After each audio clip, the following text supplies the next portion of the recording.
Hi, this is Joseph Williams, son of John Williams, and you are watching the Nerf Herder Council. What is up, everybody? Welcome to another episode of the Nerf Herder Council. I am your host, JT. We are live on Facebook and YouTube. We are live at those locations every other Wednesday at 8:15 p.m. Eastern Standard Time. We are brought to you by Audible. Go to audibletrial.com/NHC for your 30-day trial and a free audiobook download. Don't forget, you can go get customizable Nerf Herder Council swag at shop.nerfherdercouncil.com. If you are watching on YouTube, please click that like button, click that subscribe button, and smash that notification bell so that you're notified every time we go live. And if you've already done those things, go tell a bunch of your nerdy friends to do the same thing, because we're shilling for likes and views and all that kind of happy, crappy stuff. Because here in 2 weeks, we will be the members of the Virtual Cantina Network. And here to tell you all about that is my amazing co-host and my brother, AJ. How's it going, man? Oh, before we... quick note. Yes. JT's shitty Internet Watch 2023 is still in effect. So if my video goes wonky... the audio will be fine. There, we got the disclaimer out of the way. We need a banner for that. For when my video goes wonky, you can just put the banner across the bottom of the screen. So that's what the ticker's for. It's exactly what it's for. So anyhow, all right. So tell our fine viewership all about the great news about our Virtual Cantina Network debut here in a couple weeks. Well, we that's pretty much it. We're going to be on the Virtual Cantina Network in 2 weeks. All right, now tonight's topic. Nice. Oh no, so yeah, we've partnered up with these buddies of ours that we met back at Star Wars Celebration a few years ago. They run a bunch of different shows on the Virtual Cantina Network page on Facebook, which you can tune into.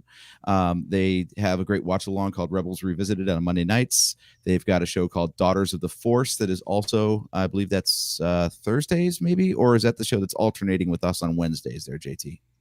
I don't want to misspeak, but I know that it might be the one that's opposite us on Wednesdays. Actually, Jeff, there's this comment that says nerds. Like, Jeff is actually one of the moderators over there at the Virtual Cantina Network. Good to see you. And he can clarify, and he did clarify. Yeah. He did clarify, and he says yes. Daughters of the Force, Daughters of the Galaxy, he says, is Wednesday, so they will be on our off weeks. So perfect.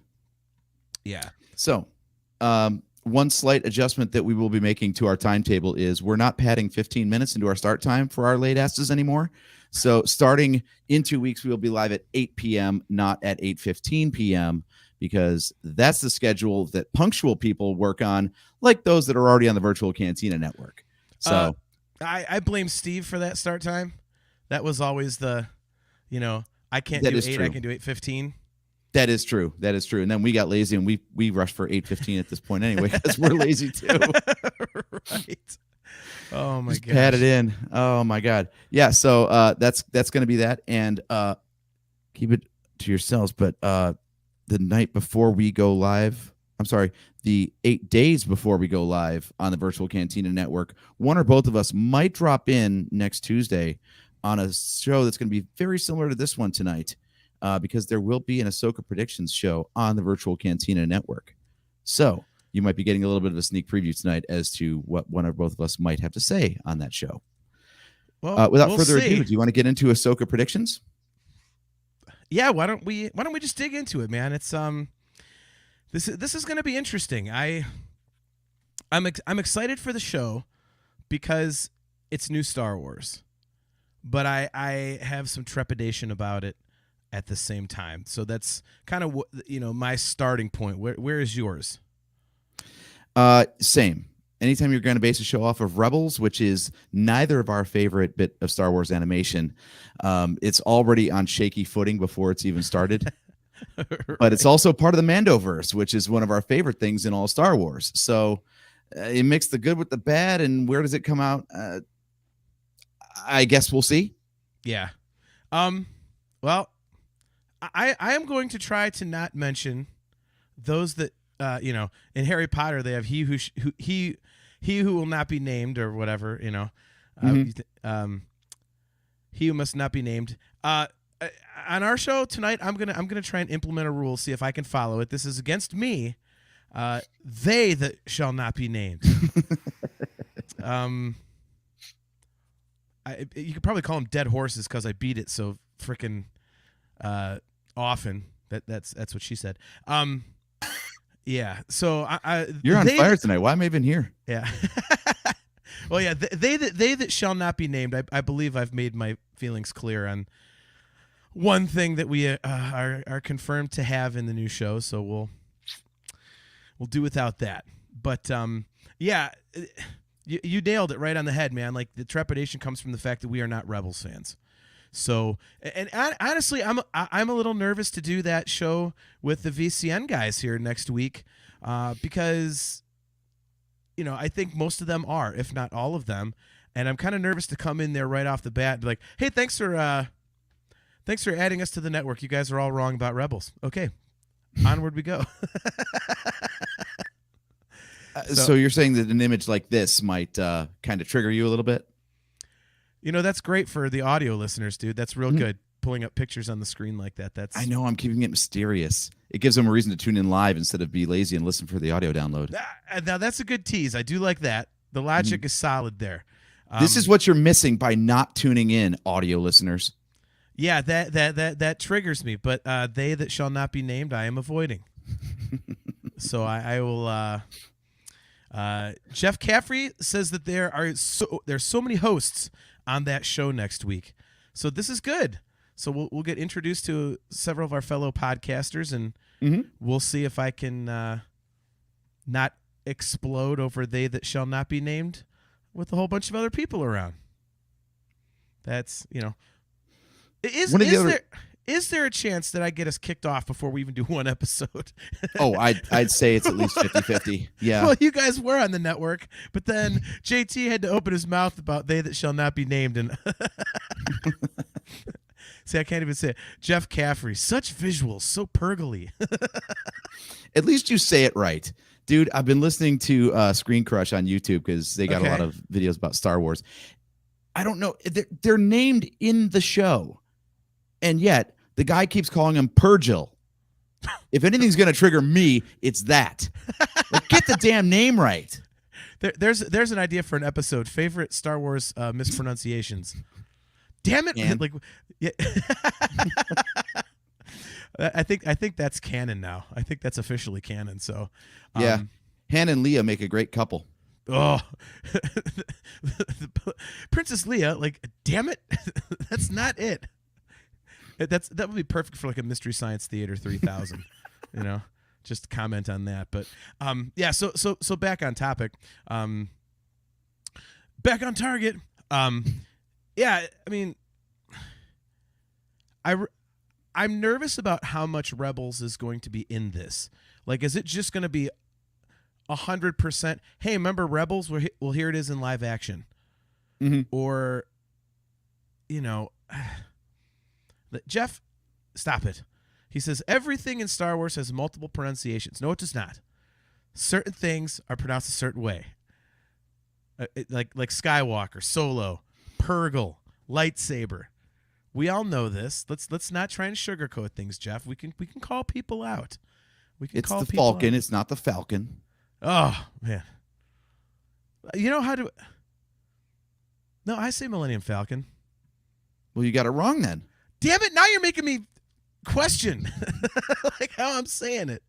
Han calls it the Falcon. It's the Falcon.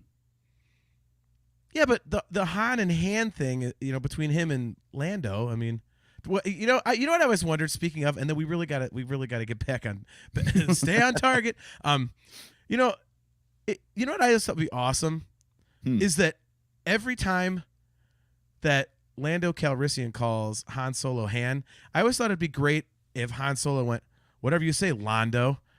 Like, just flip the tables on him. Right.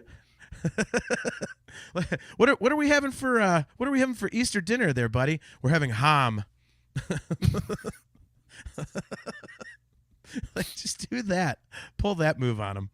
Oh my gosh. Okay, so yeah, I'm wondering if it's just gonna be nothing but 100% just a Rebels fest.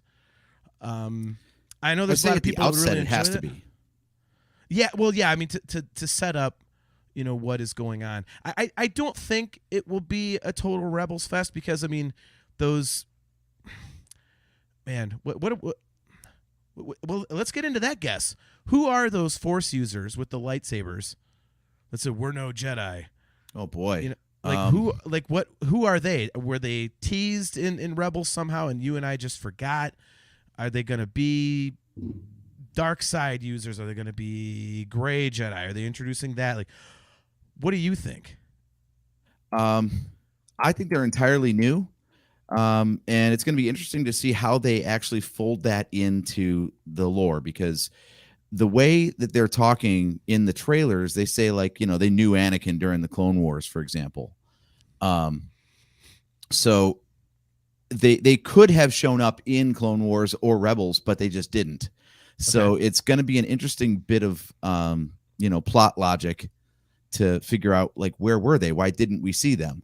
It's like the Ahsoka problem all over again, where Ahsoka's around here after the events of Return of the Jedi and before the events of Revenge of the Sith, and yet she shows up nowhere in the movies. So they had to do some gymnastics there to make that work out. And I think they're going to have to do more of the same with this. I keep wondering if it's going to be something like they're like the Padawans that didn't make the cut. The ones that kind of like fell out of favor with the order and they just, refused to train them, or, they didn't get or refused to finish their training, or if they like it didn't train them at all. Like when they first meet Anakin and they're kind of like, hesitant about him and stuff like that. Like I wonder if they're going to be kind of like the fallen Padawans or something, and they kind of banded together. Yeah, that's a good question. I mean, it definitely seems to be like a master and apprentice kind of relationship between the two of them, doesn't it? So I would expect that at least, and I'm feverishly trying to not awkwardly Google character names here. Balin Skull. Yeah, that's the guy's name. Balin seems like he was alive during the Clone Wars. Like he probably would have been a knight or a master at that time. Okay. Obviously his apprentice, not quite so much. Again, I can support with visuals here for those of our viewers who are actually watching us right now. This is going to be a very visual heavy show, so anyone listening on audio, you're going to miss half the presentation. But yeah, so we've got the two on screen right now with wielding the orange lightsabers, and the late Ray Stevenson obviously playing Balin Skull there. He seems to be roughly the age of Anakin, I would say. Even his armor is kind of reminiscent of Vader's, if you notice. Mm-hmm. So I'm wondering, maybe it was just another Jedi Knight who was off somewhere else in the galaxy during the Clone Wars. So they knew of each other, but they never actually crossed paths on screen. Could be something like that. Yeah, well, I mean, like you said, he says, he knew Anakin during the Clone Wars. So, I mean, that's, the war was already on, so he knew him somehow. But if he's not a good guy, what's he doing? Mm-hmm. Yeah, that's the thing is they say they are no Jedi, but clearly they've got force powers. So it's going to be an interesting question of, all right, so now we've got another sliver in this like spectrum of force users, right? Because we've got, it used to just be you're either a Jedi or you're a Sith, and that's it. Good guy, bad guy. And then we get the Inquisitors now, where they're followers of the Sith. They're not full-blown Sith lords because there can only be a master and apprentice with the rule of two. Mm-hmm. So they're dark side users, but they're kind of like junior dark side members. And then these guys, I don't know. Are you familiar with the term gray Jedi? It's kind of a fan term. I am. I mean, I used it a little earlier in the show, so. Okay. It's been pretty well spoken by a lot of people who know their Star Wars really well, that's just a completely made up fan term. So I don't think they're going to dive into that idea very much in this show. This idea of like, oh, well, they're still good guys, but they just use the dark side sometimes, which is kind of like the gray Jedi thing. Yeah.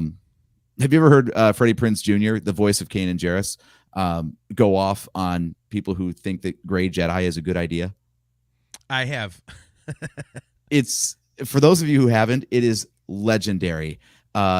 What's legendary about it is that, one, he hates it, and he explains why everybody who invented Star Wars, like George Lucas and Dave Filoni, it's nowhere in their lexicon. Like they don't ascribe to that at all in their version of Star Wars, which is, the version of Star Wars. Yeah. So basically, it's a guy who was in Star Wars telling everybody who thinks that that's a thing, calling him stupid. It's like he's so blunt about it. Drops a lot of F-bombs too, which is great to hear. Yeah, I think that would have made Rebels a better show, don't you? F-bombs in Star Wars? Jeff Caffrey, Dark Side Jr. Yeah. Maybe so, man. Man, F-bombs in Rebels. Yeah. Cuz I know well, okay. Full disclosure, when I was watching Rebels, there were a lot of F-bombs. So there already were F-bombs in Rebels. I can imagine so. Wow. Yeah, as long as especially that the Obi-Wan Maul fight. That was the preeminent F-bomb. So not pleased with that. Yeah, no. Now I've got another picture of Balin's skull up on the screen here for all of our audio listeners. Again, that's going to be my running joke throughout the whole episode, so get used to it. They that shall not be named, right? And nothing but references to things on the screen people can't see. Jeff Caffrey, F-bombs make everything better. Fuck yeah, they do. Oh boy, I'm going to have to mark this as not safe for kids on the YouTube playback. Thank you. Yeah, aren't all of our episodes? Yes, actually. Even if we don't swear, they're not safe for kids. Like, don't grow up to be like these idiots. Right, exactly.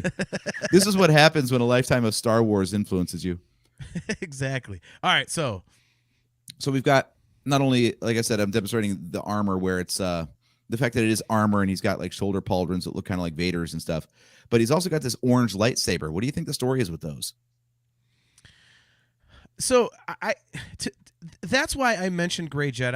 I know it's not going to be the thing, but I wonder if it's like a similar concept, because the very first thing, my very first reaction to an orange lightsaber was, number one, they're not the first in Star Wars to have an orange lightsaber. Little known fact. Can you explain that one? Yeah, I am. We got our picture taken at Celebration 2010 in Orlando, and you photoshopped me in with an orange lightsaber. So F you, Dave Filoni. You owe me some residuals. But yeah, so we did it first. Yeah, dude, the Nerf Herder Council blazing trails, as we always have since 2015. That's why they won't let us at Celebration. I forgot about that. See, they had this show was in pre-production for a while, obviously. So clearly they just didn't want us coming around hitting them up for that sweet, sweet IP money, right? All $13.84 were owed. But yeah, no, my first reaction to the orange lightsaber was, okay, it's not evil, but it's not good. Like it looks ominous. You know, you see a yellow lightsaber with Rey, you're like, okay. You see, like, you know, Ahsoka had a white saber, all right, and then you got the bright colors, you know, blue, green, purple. You know what red is, but orange is kind of like in between. You're like, all right, what does this represent? That was my, yeah. Jeff said it. Yeah, Jeff said it. Just this side of Sith. Yeah, I wondered about that, Jeff. That's exactly kind of how I felt. Like, okay, where do they fall in terms of, you know, light side, dark side? Because we know, you know, the crystals kind of, you know, they derive their color from the Force, you know, emitting from the user, correct? Is that a good way to phrase it?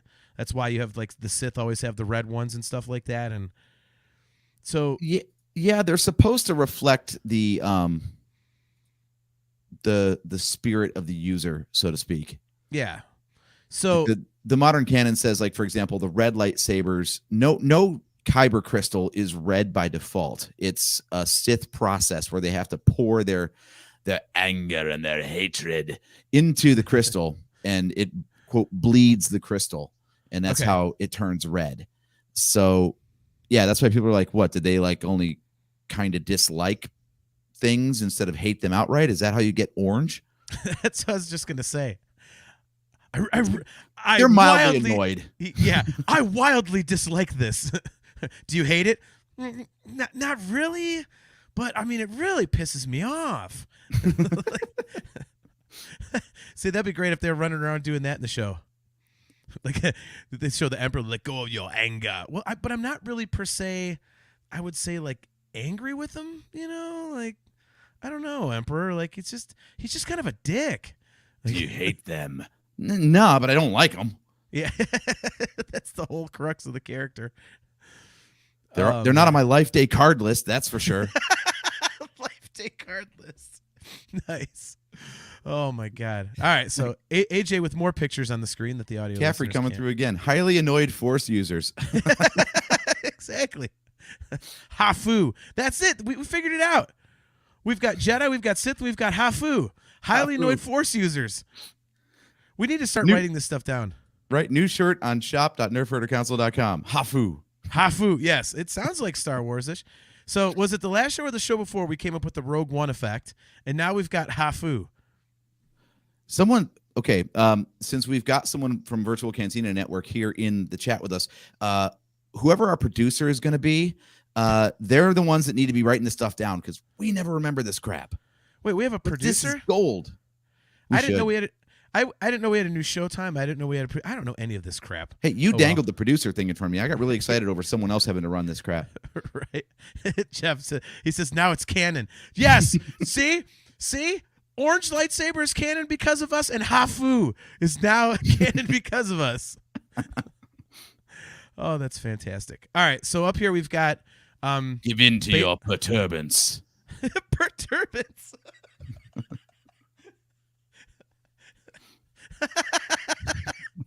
Oh my God. So here's another thing that supports the theory that these guys are not the good guys. You've got Baylan Skull taking on a bunch of New Republic troops in probably a ship. Looks a lot like the prison ship from The Mandalorian. Yeah. Good guys don't tend to fight the New Republic, so I'm going to guess that these guys aren't on their side. Well, but see, here's the thing, though. I mean, how many times have we said on the show that the trailers and the things that we are given for these shows are often really misleading? Okay, yeah. Okay, I was going to ask you about that. So, I have one tinfoil hat theory about these guys. They're so obviously being positioned as the bad guys. Do you think that's the red, or in this case, the orange herring? Are the Hafu the orange herring of Ahsoka? Yeah, I mean, I really think it could be. It's like I say, I just don't trust it. It looks obviously like they're going to be the bad guys, but that's too obvious, it seems. Yeah, and it would seem almost like we've got like three factions going on here anyway. Because you've got Thrawn and Elsbeth, his disciple or whatever. So you got Morgan Elsbeth. What's the name? Morgan Elsbeth.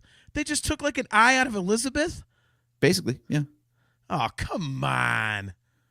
That was in The Mandalorian, dude. How do I not remember that? I don't know, but that was in Ahsoka's episode in The Mandalorian. Oh, I was paying attention. I was paying attention to Luke Skywalker. Yeah, in Ahsoka's debut episode, she was High Magistrate Morgan Elsbeth. I got a picture of her. You want to see it? Sure. So I'm having fun with the Star Wars media site. Anyway, our good buddy Kale McLeish, good to see you, man. He says he woke up a little bit late. He said, "What's a Hafu?" Well, Kale, that's what you missed. AJ and I officially made orange lightsabers canon back in 2010. Little known fact. And a Hafu is basically what other people call a gray Jedi. Jeff Caffrey came up with it, and we coined it. It's a highly annoyed Force user.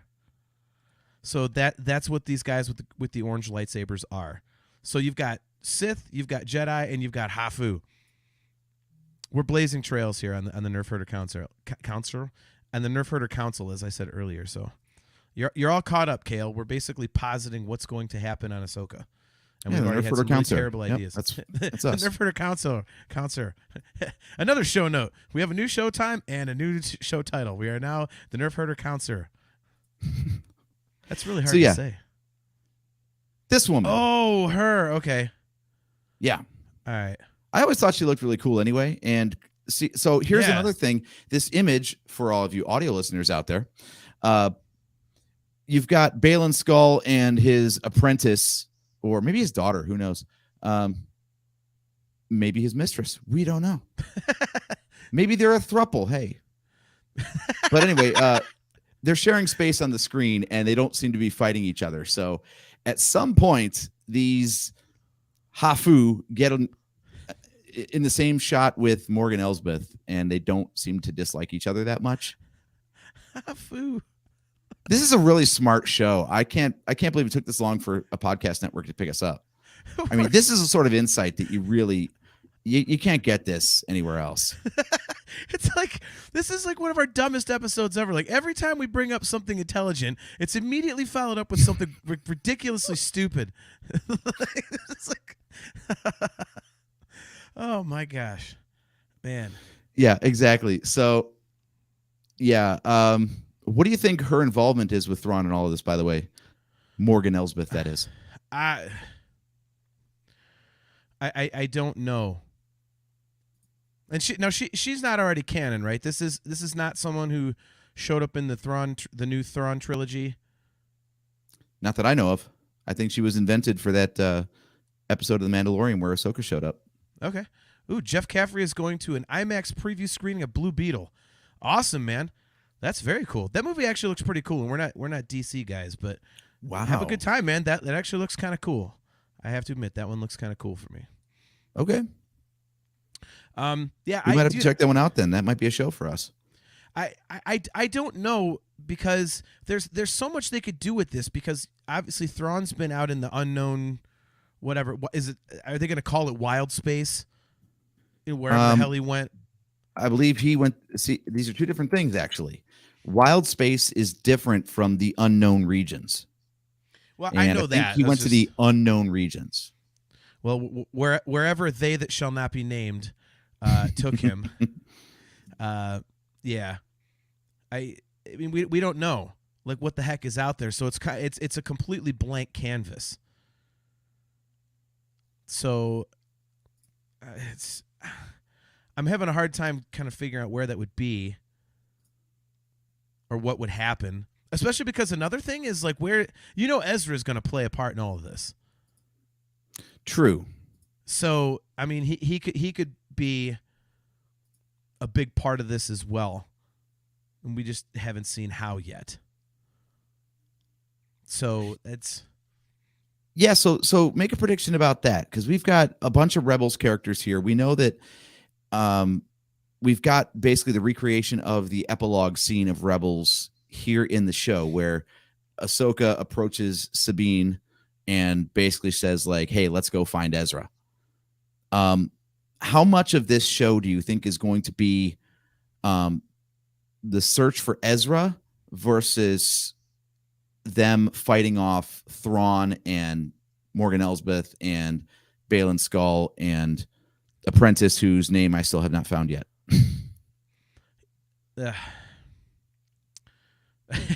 Tyler Burkhart. Hot take. When they find Thrawn, him and Ezra will be buddies. Nice. Shin Hati, by the way, is that's real close to Hafu, so we're on the right track. We are. So Shin Hafu. Hafu. I just love that. It's so stupid, but it's so good. Oh my gosh. Yeah, I see. I could see all of that coming into play in the story. I think this is almost definitely going to be a lot of, hey, where's Ezra? Because number one, that's the story everybody wants told. So I think just from a fan service standpoint alone, I think you're going to get that. I mean, we did see the hologram message from Ezra in the trailer, so we already got that.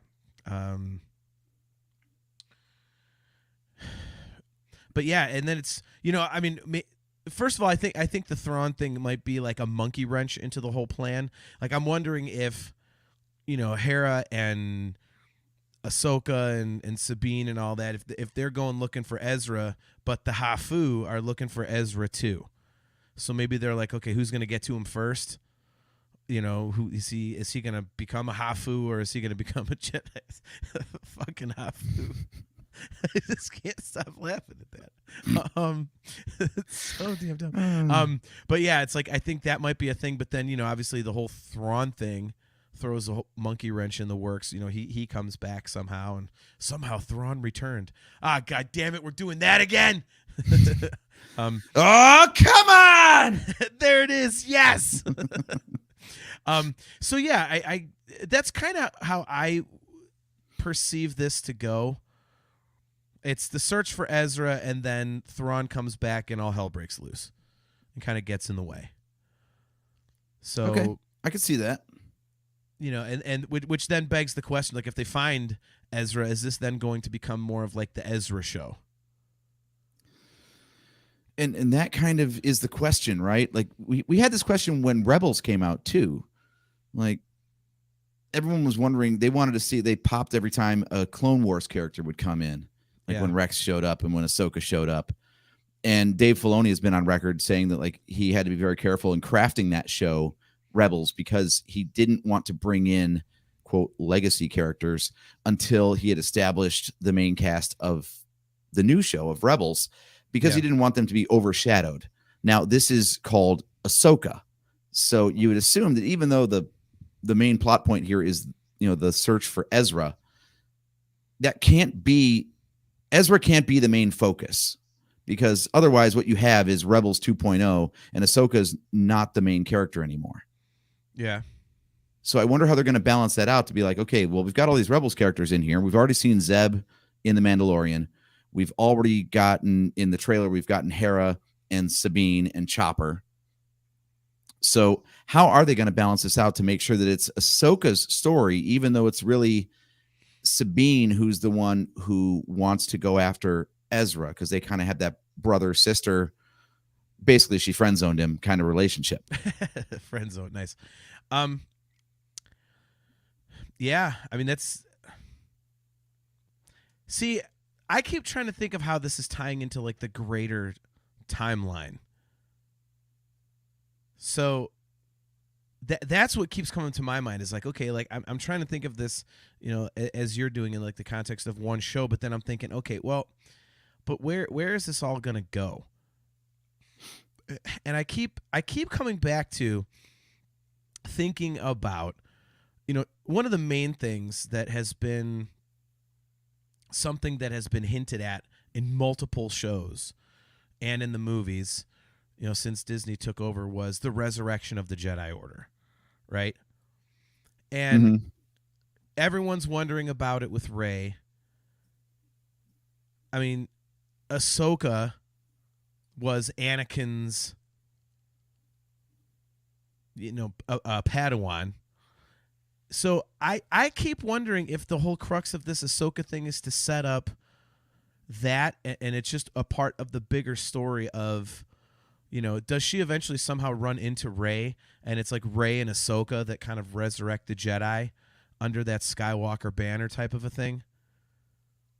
So that's where I would see Ahsoka's kind of main involvement in this is her continued learning and growth as a Jedi. But then I think they do have to definitely focus. Why'd you take Sabine off the screen? But they do have to focus on other stories besides that if you're going to bring Thrawn in and Sabine and all that. So, well, yeah, it gets to be tricky to juggle these characters, right? Because people really want to see these Rebels characters in live action. We've got an image up right now, probably from the very same scene, actually, because we just had the picture of the live action recreation of the epilogue scene from Rebels, where Sabine's looking at the mural she painted of their, family, and Ahsoka shows up and basically says, "Hey, it's time to go, look for this guy." So here we've got Ahsoka in gray robes, by the way. So they're kind of retconning that a little bit. Yeah. Since she was in white robes at the end of Rebels.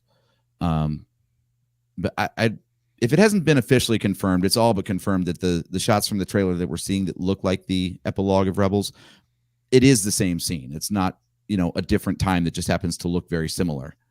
So Okay. the fact that she's wearing gray in this instead of white is just a choice. So they go off. That's weird to me. What I'm wondering is this. Why now? Like, because clearly, there was a time skip from the end of Rebels to the epilogue scene. And, then Ahsoka comes back and says, let's go find Ezra. So what happens at that moment in the Star Wars timeline that Ahsoka says, now is the time that we need to go find Ezra? Because there was the entire galactic civil war that took place between the end of Rebels and this scene that we're showing on the screen right now for our audio listeners. Yeah. Well, I mean, that's a damn good question.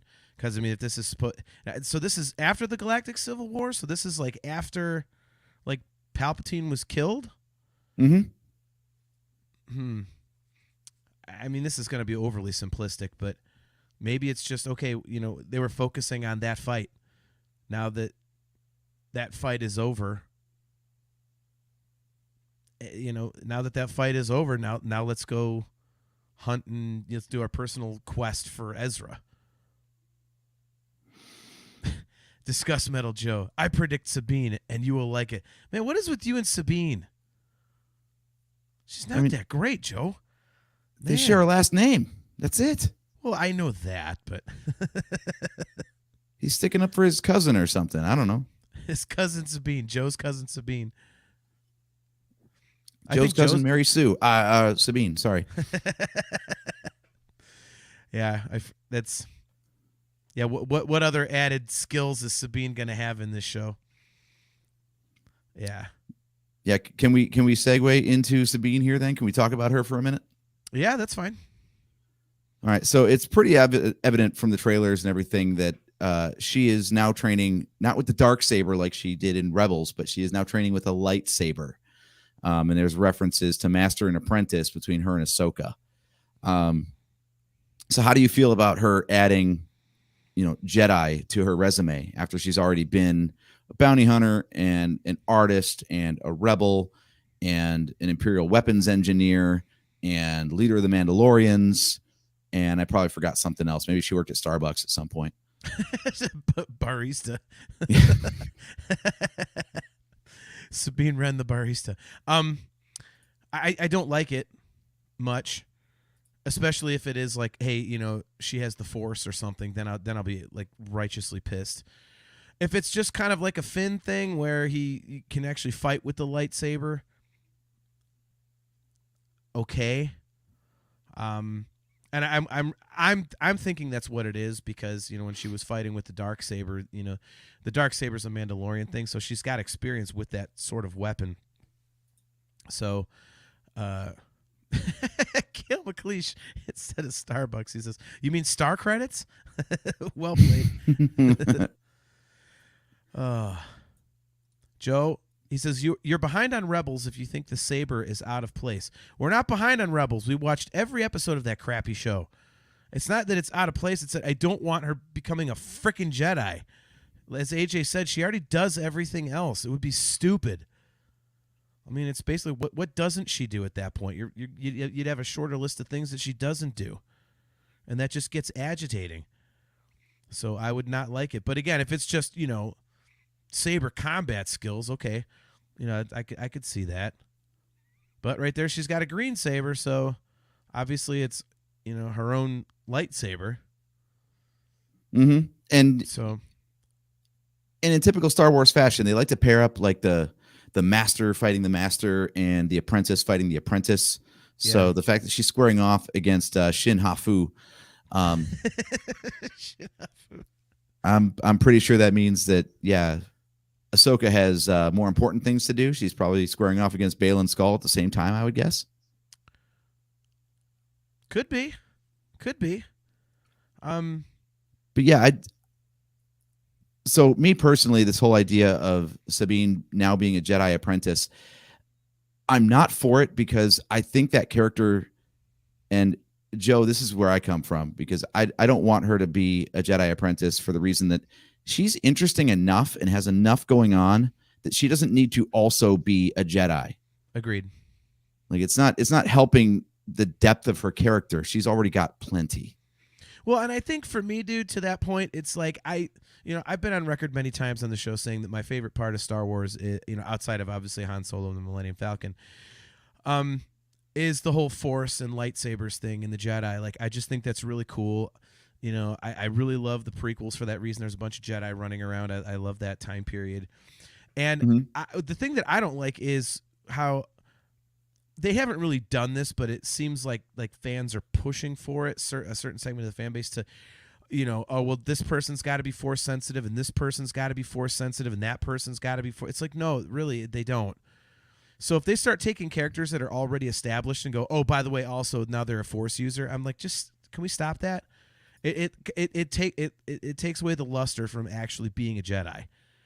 If they don't start out that way, like the whole thing where people are trying to say that Finn is, Force sensitive and all this crap, because he used a lightsaber. It's like, no, you know what? He can just be Finn, the ex freaking stormtrooper that took out the garbage and became a Resistance hero.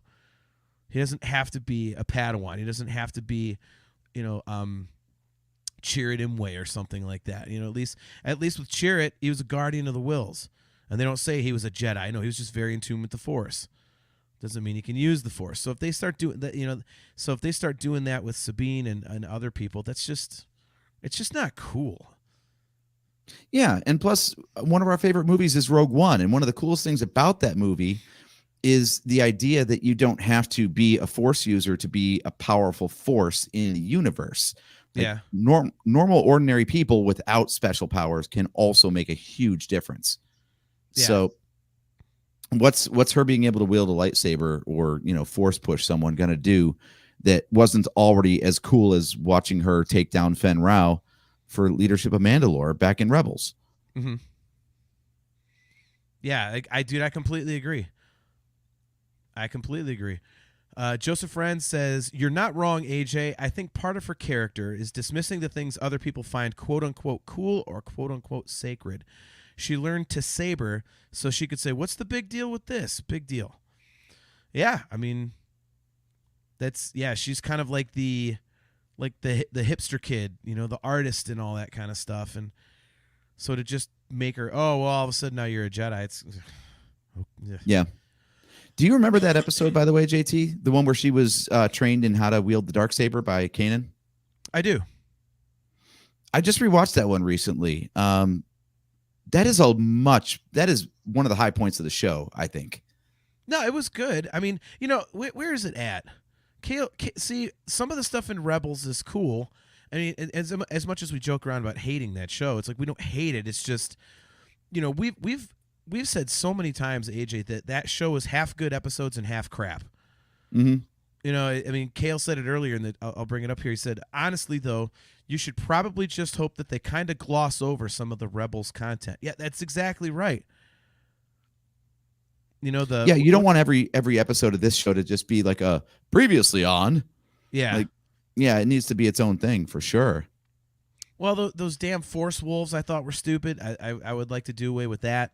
What was that the Bendu? I thought that was dumb. They that shall not be named. I don't even need to go there. There's just a lot of stuff in here in that show. I was like, but some of it was really good. Like you said, that her training with the Darksaber with Kanan, that was cool. So, that's fine. And I thought it was great too. I agree with you. That was a high point of the show for me as well. So I hope that maybe they'll reference that. I mean, and by the way, that's one thing we haven't even touched on is, are we going to see some Kanan?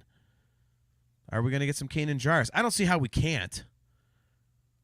That's a good question. He's the only one we haven't seen in live action.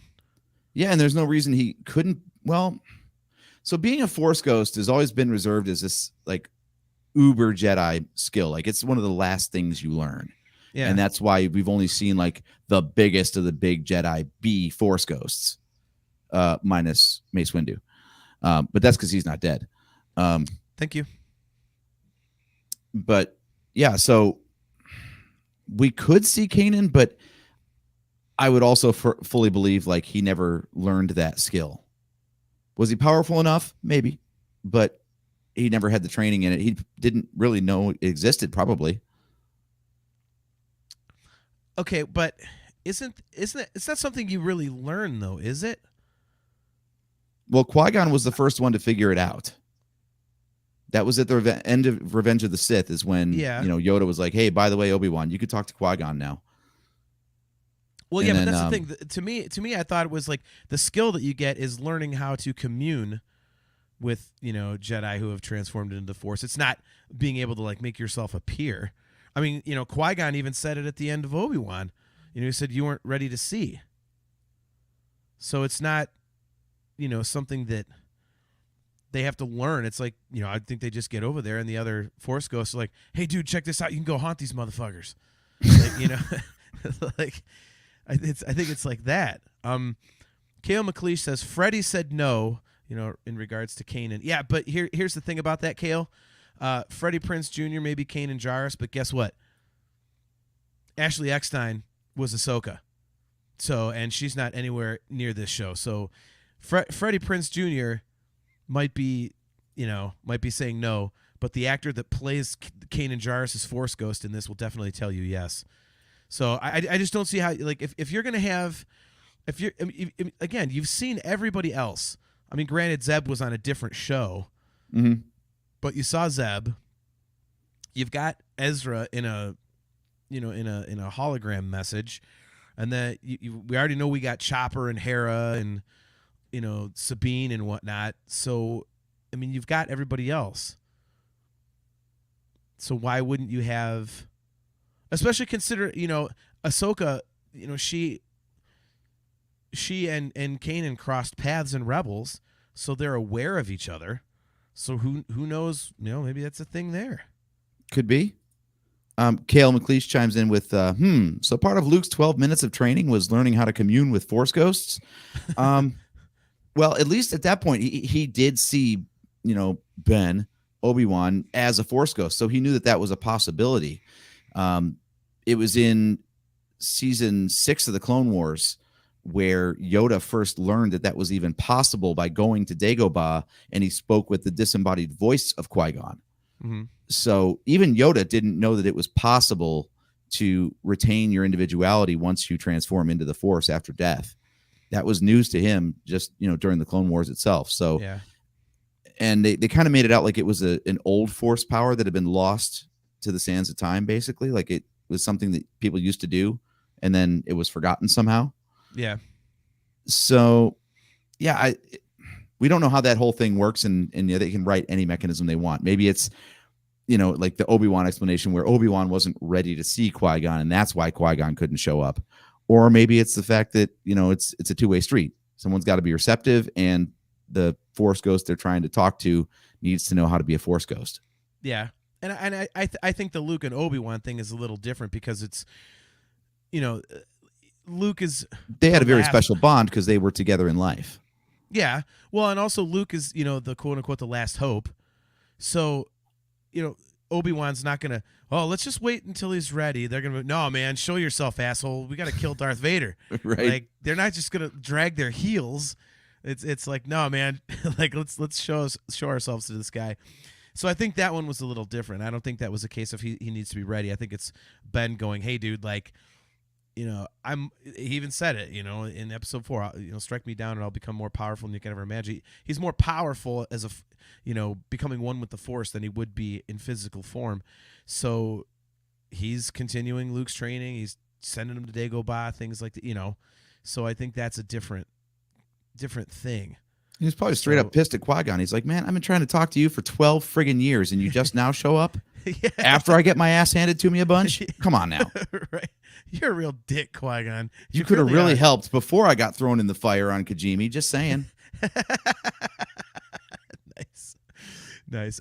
So when you Yeah. were asking about seeing Kanan or not, I thought you were going somewhere else with it because Okay. I haven't ruled out the possibility of flashbacks in this show. Speaking of how to cover like Rebels content Yeah. for backstory. And the reason I thought you might be going there with it is the image that I'm bringing up right now for our audio listeners. What we've got here on screen is an Inquisitor with the old spinning lightsaber deal, Yeah. and you'd assume that by the time present day air quotes comes around for the Ahsoka show, there are no more Inquisitors. You'd think that those all go away with the Empire and Vader and the Emperor. So, Mhm. is this a flashback scene that we're seeing? That's a really good question.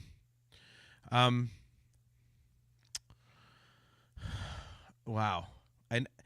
I'll be honest with you. A flashback never even occurred to me in this show.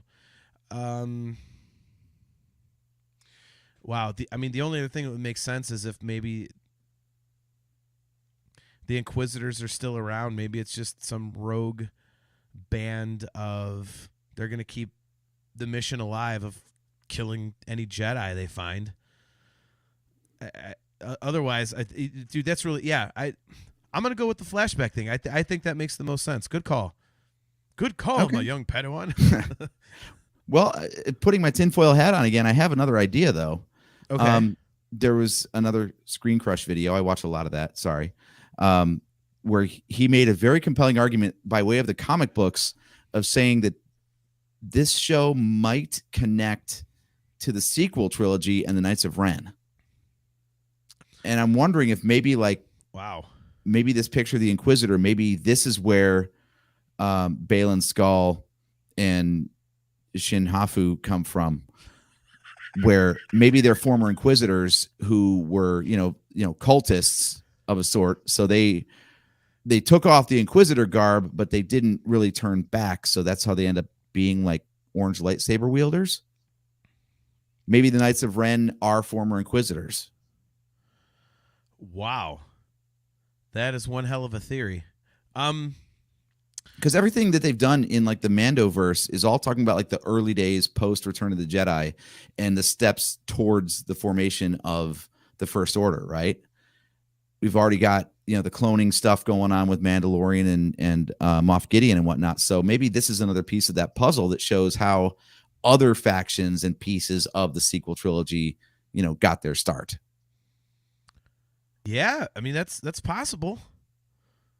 Because we know that all of this is culminating towards some movie that is going to tie together all of these Mandoverse era shows, right? So, Yeah. I mean, what else? I can't imagine them doing that and having it not be something of a, connective tissue between the original trilogy and the sequel trilogy, Well, I mean, the whole can't have light without dark theory. If as we talked about earlier, if they're trying to, sorry, I had to mute my mic there. I had a huge burp. I'll swear on this show, but yeah, we're too classy for that. But yeah, I think if they're going to go with a storyline eventually about the resurrection of the Jedi Order, I think it would also make perfect sense that they kind of resurrect the dark side as well. And like you said, maybe this is part of a bigger puzzle and this is kind of setting that up. The counterpoint to the resurrection of the Jedi Order. Yeah, it'll be interesting to see how this goes. And we haven't even gotten around to Thrawn yet. So obviously he's pictured in the trailer. So we know we are going to see him. It's not going to be like Luke in The Force Awakens where, right before the credits roll, hey, I'm Thrawn. Nice to meet you. Hi. Yeah. So if they're trying to hunt him down, do you think he's still stuck somewhere, or do you think he's hiding somewhere building his forces? I think he's in. Okay, I'm going to be, since this is our prediction show. Mhm. By the way, Discuss Metal Joe says, I'm digging this idea, AJ. Take it all the way to The Force Awakens where Kylo decides to drop the W, Ren, very well played, and make it his own. Yeah, so since this is a prediction show, kind of, as usual, we get off the rails. I think Thrawn's in the first episode. Because Right again, off the rip, huh? you know what, man? Haven't we seen that? We talked about this before. They always in these damn trailers, they show us things, you get all excited, and you get it. They're all within like the first 6 minutes of the damn show. That's true. Yeah. So Yeah, especially a Dave Filoni trailer. You're only getting episode 1, maybe the second, and that is it. Well, I mean, remember the Obi-Wan trailers? It was, no, there was no Vader in it until like the third or fourth trailer. Mhm. Thrawn was pretty much like as soon as, here's the official trailer, there's Thrawn. So that just to me kind of told me that, man, I really don't like that actor for Thrawn. AJ's got another picture on the screen for all of our audio listeners. I mean, he's fine. I would have chosen somebody else, but Well, there's an interesting question then. There's an Tyler- interesting question right there. Finish your thought. Okay. So Tyler Burkhart says, I really hope Thrawn is in the first episode. It was so teased in Mando. I can't wait any longer. Yeah. Yeah. Yeah. Kale says it too. He makes another good point. Kale says, referencing Kenobi, he was like, there was also no Leia. Yeah, that's a good point. So yeah, I really It's I pronounced really Leah. I forgot we went over that. Yeah. What am I thinking? Excuse me. Yeah, I just think Thrawn's going to show up pretty quickly. Otherwise, why would they show him predominantly?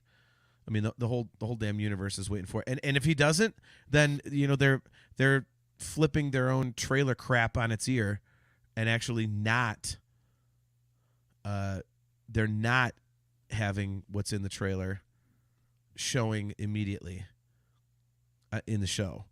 They are showing things in the trailer that happen a lot later in the timeline of the episodes.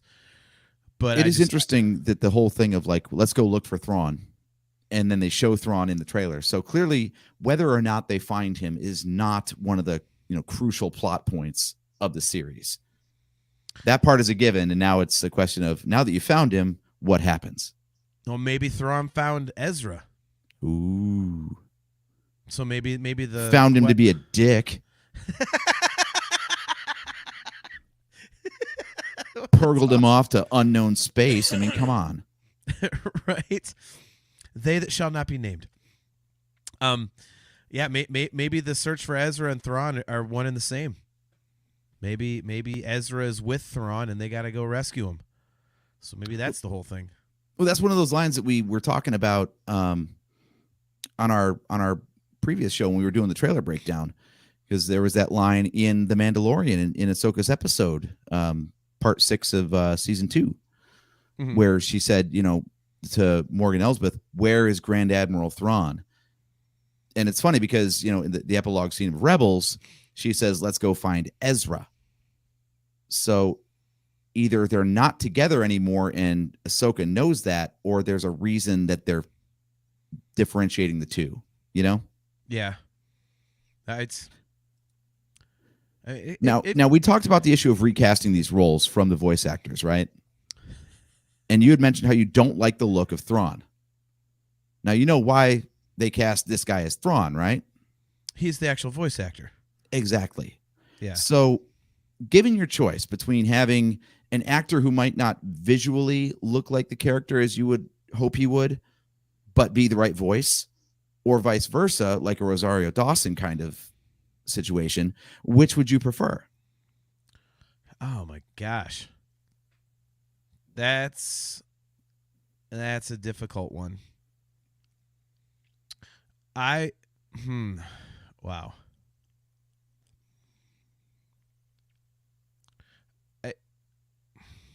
I would almost say that the Thrawn way is better, only because at least he looks close enough, and then the voice can kind of make it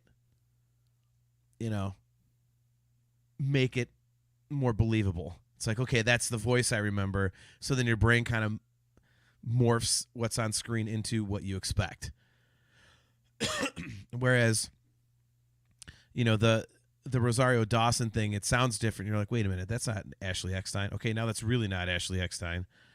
Like, okay. Yeah, I would say the Thrawn thing. Yeah. Yeah, I think I would agree with you on that. Because I've been going through these promotional images for our audio listeners out there, and we've got this whole weird sort of like, they don't have a hard and fast rule on this, do they? You know, in some cases they're like, okay, we'll just recast for whatever we think the live action person should look like, whether they have the voice or not. I've got Hera up on the screen here as an example, who is neither the original actor nor does she quite pull off what I would think a live action version of the character would look like. Yeah. Which is unfortunate because you get characters like Cad Bane in The Mandalorian where it was a dude in a mask anyway, so they can make him look as cartoon accurate as they want and still get the voice. And then you get stuff like Hera here, who looks like they tried to do a Twi'lek, but she hung out on Arrakis too long and did a bunch of spice. Wow. Yeah, for those who don't get the reference, things. that means her eyes are too blue. Yeah, that's one of the nerdiest things we've ever said on our show. Right. But yeah, I was looking at what's wrong with her eyes? I'm like, oh, that's right. She had blue eyes in the cartoon. So they gave her like ultra blue eyes as contact lenses for the live action version. And I'm like, you don't need to do that. No one knows what it's like to be the bad to be a Twi'lek. Oh my God. That's going to be going through my head every time she's on the damn screen now. Look at this. My stepson's busting balls. He says, mostly an audio-only audience. See, Dom, you think you're being funny, but that's the whole crux of the joke. So there you go. Got to understand, we're not as dumb as we look. I mean, yeah, exactly. If I had to look at us, I'd be audio only too. Yeah, got a face for radio. By the way, can we just say that, I know this is really nitpicking, but I've always thought when I saw Hera on the screen in the trailer and like especially in this still shot, it just looks like a pack of lozenges on her coat. Like, oh, it does. Yeah, she's got clarets. Yeah, like chloroseptic tabs or something. Like, I got a sore throat here. Like, what the heck? But yeah, she goes really down in rank every time someone gets strep.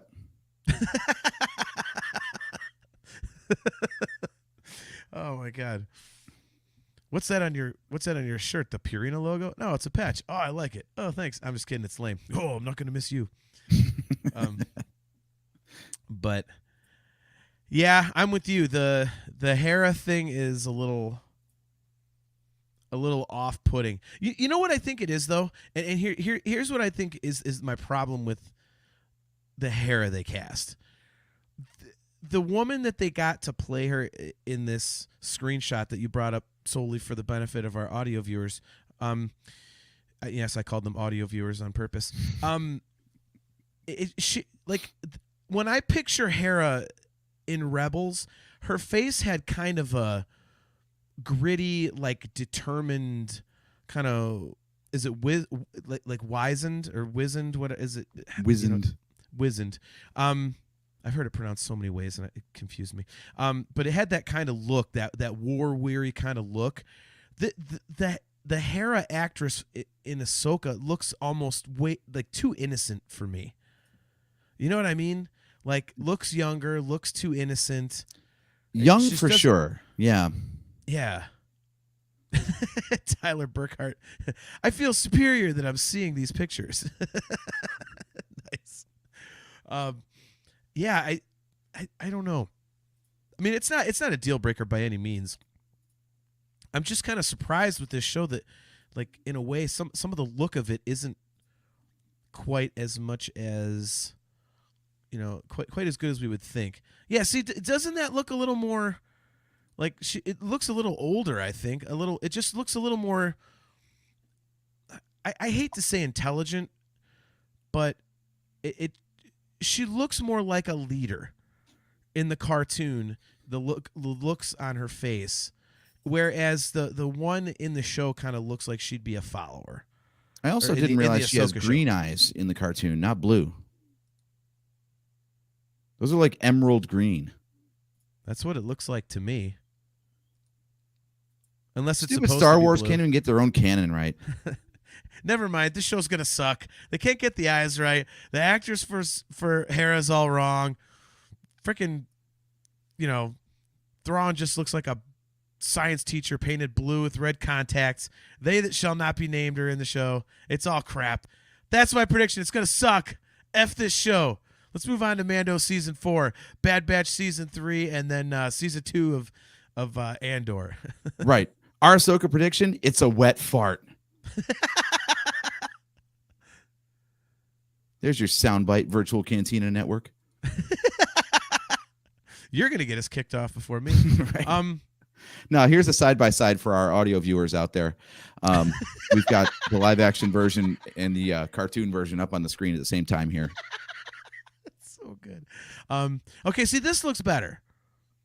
This looks better. This one I could get, and it's unfortunate because I think Hera is one of those characters it's almost impossible to nail 100% in live action, because in the cartoon version they did give her such a pointed chin. You're never going to be able to do that unless you just CG the crap out of whoever the live action actress is. Mm-hmm. But here's another thing.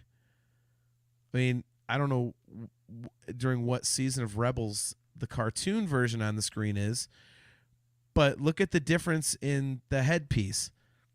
It's white with brown trim in the cartoon, and then in Ahsoka it's strictly all brown with basically she's wearing like a bomber jacket or something. Mm-hmm. Maybe and that's I swear at some point she switches over to the bomber jacket in the show, in the cartoon, because I feel like looks you're right familiar. about that. Yeah, but I don't see any tattoos on her. What do they call the head tails on the Twi'lek? Whatever those are called. I disagree. If you look, it's very, very faint, and our audio listeners will be able to see this right away. You could see a little dot, like it's just to the left of her face. Mm-hmm. Like you can kind of see it if you look at it in the live action picture. It's just really difficult to, and when you look at the cartoon, it's exactly in the same place where the one in the cartoon is. So it's there. I think it's just really faint. Yeah, it's interesting. I mean, it's the other problem they have with this is we've said that, like, she of all the Rebels characters looks the most like a cosplayer, like someone you just walk up to at Celebration and be like, "Cool costume, good job." Yeah. I don't know how else you could do it though, because the character by design, I mean, the alien species was invented for Jabba's palace, right? It was Ula, the dancer who got eaten by the Rancor. Yeah. So, or the Rancor. So it was just a woman painted green. So this whole thing of like, oh, it just looks like a person with some makeup on. Yeah, that was the alien design from the start. Yeah. So as soon as you just have green paint on, or like throw on blue paint on, you're just gonna look like a cosplayer. You're not gonna look alien. Yeah. And dude, you know what? Honestly, and to your point, I feel bad for the makeup people, because those leku, you said they're called, the tail things in the back of their heads, those things are impossible to make look like their actual flesh. You know what I mean? Mm-hmm. I mean, they didn't get it right in Return of the Jedi. I mean, although that one, honestly, that one might be the closest one we've had. But, when you see them in cosplay, I mean, you're seeing it right now. It's like, the ones that we've seen, Ahsoka's and stuff, they look like cosplay. But I don't think there's any way to avoid that. I mean, it's got to be a bitch to make it look like actual flesh. So, I don't know. I mean, I think you got to suspend some disbelief, because it's cool to see these characters in live action, and this is what you get when a large segment of the fan base bitches anytime there's CG of any kind. So, yeah, there's definitely got to be some suspension of disbelief, because Ahsoka's look herself has changed a lot, and they even said, like, the cartoon design just was not feasible in live action. Like, especially by the time she got to Rebels, like her head tails were down to her waist, and there was no way they could make a prosthetic that any actress could possibly perform in with head tails that long. So they just shortened them up. They're like, look, we had to change it. Yeah. Sorry. There's just some stuff that just you can't pull off in live action unless you're going to have like a fully CG headdress going on. And there's no budget like that in the TV version. So No. Well, before we get to our, kind of show wrap up here, why don't we go over our show announcement again? So this is our last show kind of being independent, I would say, but nothing about the content of the show is going to change. Just the time of the show. We are going to be starting our next, going forward, instead of starting at 8:00 p.m. or 8:15 p.m. Eastern Standard Time, we are going to be starting at 8 p.m. Eastern Standard Time. Our next episode will be on Wednesday, August 30th, again at 8 p.m. Eastern Standard Time, and that is our first episode as a member of the Virtual Cantina Network. So, again, nothing content-wise is changing. I love how I'm trying to do this damn announcement, and then my internet freezes. A fucking bastard. But, yeah, so our first episode as members of the Virtual Cantina Network will be on Wednesday, August 30th. And, again, the show will now be starting at 8 p.m. Eastern Standard Time, so 15 minutes earlier than we have been for basically the entire history of the show. Mm-hmm. So don't forget to tune in for that. All right, so final predictions. I mean, we've gone over a lot of different stuff. I have a very, very simple question. Because you and I are not fans of Rebels, do you think that we are going to enjoy this as much as we have enjoyed the other live-action Star Wars programs? I'm going to say yes on average. And I say on average because I'm a huge fan of The Mandalorian, and the Book of Boba Fett has some real issues. So I feel like this is going to slot in at number 2. And you, okay, I know, are a much bigger fan of the Book of Boba Fett. So correct. I feel like if it falls somewhere Rebels adjacent, I'll like it more than you will, and therefore it'll average out. Okay. Yeah, I think I'll enjoy this, mostly because I'm giving them the benefit of the doubt because I've liked all the other stuff that they've done. And my problem with Rebels wasn't the characters necessarily.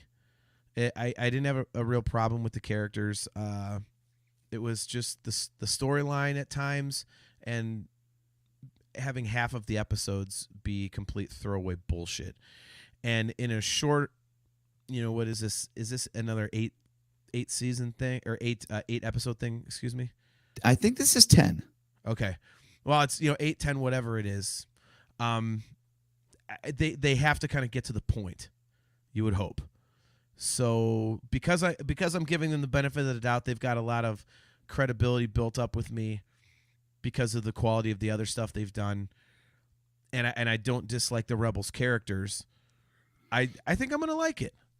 So, admittedly, I hate to say this because it's become a show joke, but it really is true how much I absolutely hate these effing things. But like They That Shall Not Be Named, if that becomes a big part of this too, I'm gonna be pissed.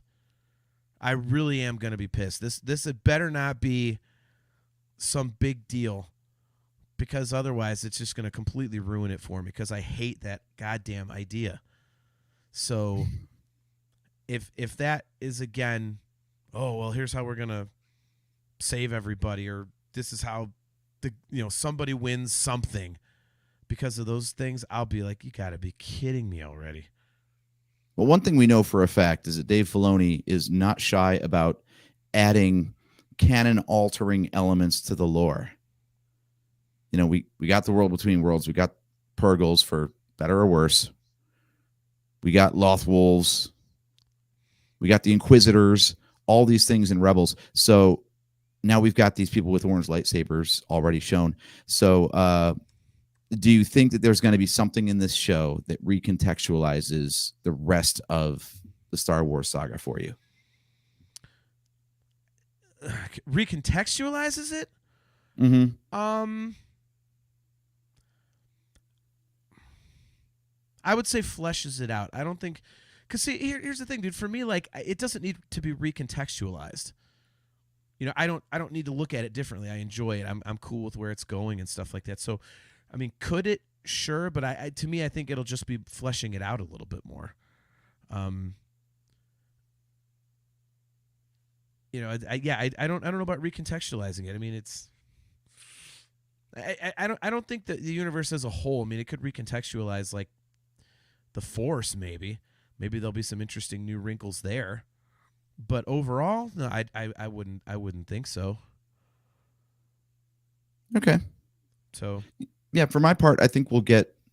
I really think we're going to get some sort of major piece of the timeline that connects the post Return of the Jedi era to the formation of the First Order.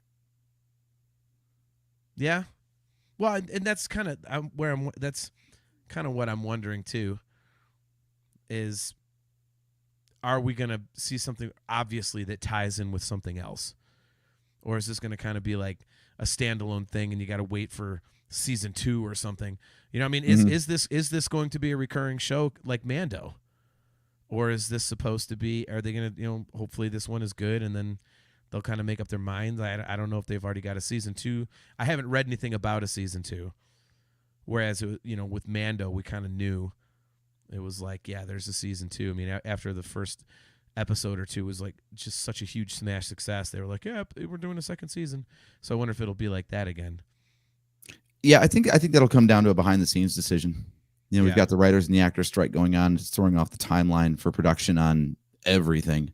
Oh, I forgot about that. Yeah. So if they've got like a locked in date that they're planning on doing this movie event, and all the TV is backed up, then they're probably going to have to just forego whatever, you know, future season they had planned if it doesn't line up with their launch date for the movie. Or maybe they push back the movie. Who knows? Yeah, I think a lot of that's up in the air right now. Yeah. Kale, I do hope that the Hafu leader has properly dealt with since the actor has passed. That's a good point right there, too. Yeah, sadly, Ray Stevenson no longer with us. So we get a season of Balin Skull, and then we've got a Carrie Fisher situation where the actor is not available for whatever comes next.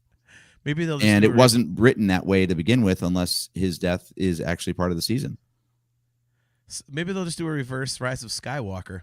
Somehow Balin's skull disappeared. They're sitting in the writer's room like, horrible, well, shit, it worked before. I mean, let's just do that. I mean, why not? You know. And lastly, I got to bring this up with Kale. Like, so, Kale says, if my internet will agree, he says, I actually want to see Purrgil kids. And I said, you shut up, Kale. He said, but I don't understand the species enough, and I want to see what they're like as children. Maybe I won't want to have a lightsaber chainsaw to the thing's bladder. I can tell you for a fact, Kale, this is not a prediction. This is a guarantee. That won't happen because they that shall not be named suck so bad there is nothing they can ever possibly do to make those things palatable. So just that's a fact.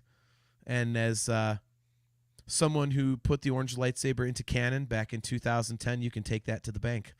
I know stuff. So, all right, man. Well, on that note, why don't we close up shop for this show? Another good episode, and it's man, it's weird to think we're going on a network, and we're taking our first steps into a larger world. Yeah, it only took us like over 8 years. Yeah, sure, why not? But in our defense, we were always like, nah, you know, we never sought it out. So it wasn't like we were trying and we finally got over the threshold. It was just like, nah, no one's going to want us, and we don't want to mess with our content, so we'll just keep doing it on our own. And then they're like, yeah, you want to be on our network? Sure. If we don't have to change a thing, you don't have to change a thing. Okay, we'll join your network. That's pretty much how it went. So we do have some tech stuff to figure out, they said. So have to make sure we do that here in the next week or so. And again, AJ. We're the Anakin Skywalkers of podcasting here, man. We're easily angered, and we're never going to be a master. that is exactly the best way to describe us, man. So So obviously, Oh, we either don't choke our wives though. That's true. That is true. Oh, he was Darth by that point, so it doesn't count. That doesn't That count. doesn't count. So yeah, next Tuesday, either AJ or me or both of us will be appearing on a Rebels. Look at that, I'm already saying it. Ahsoka prediction show for the Virtual Cantina Network. It's kind of like our little introduction to their viewership. So if you guys want to check that out, all you got to do is just go to the Virtual Cantina Network on Facebook. They have over 60,000 followers. You can go to the Virtual Cantina Netbook. Man, I'm really killing this. The Virtual Cantina Network YouTube channel. They've got a bunch of subscribers over there, and all their programming appears there as well. So check those guys out. Give them a follow. Give them a subscription. Hit the like button and the notification bell and all that happy crappy stuff. So yeah, it's gonna be cool, man. I'm looking forward to it. It'll be fun having some other shows to bounce ideas off of, and it just kind of broadens what we do. Which, you know, as much as we weren't looking for it, it's always fun because we do have a blast doing it, and it's always great to see all of you guys. So you guys getting more attention for your hilarious and or well thought out opinions. Kale McLeish, Tyler Burkhart, Joseph Wren, Discuss Metal Joe. Great to see you guys. Mimar when she's around. And yeah, you guys have been awesome. Again, our next show will be our first official show for the Virtual Cantina Network in 2 weeks on Wednesday, August 30th at our new start time of 8 p.m. Eastern Standard Time. Once again, guys, we are brought to you by Audible. Go to audibletrial.com/NHC for your 30-day trial and a free audiobook download. And you can get customizable Nerf Herder Council swag at shop.nerfherdercouncil.com. Don't forget to click that like button on YouTube. Don't forget to click that subscribe button on YouTube and smash the notification bell. And while you're at it, look up the Virtual Cantina Network on YouTube and Facebook and give them likes, subscribes, notification bells, and all that stuff. So until next time, I am your host, JT at Dog Pound Jedi. He is AJ. At Drake Adams 579. And guys, for the last time as a solo show, we will catch you guys next time.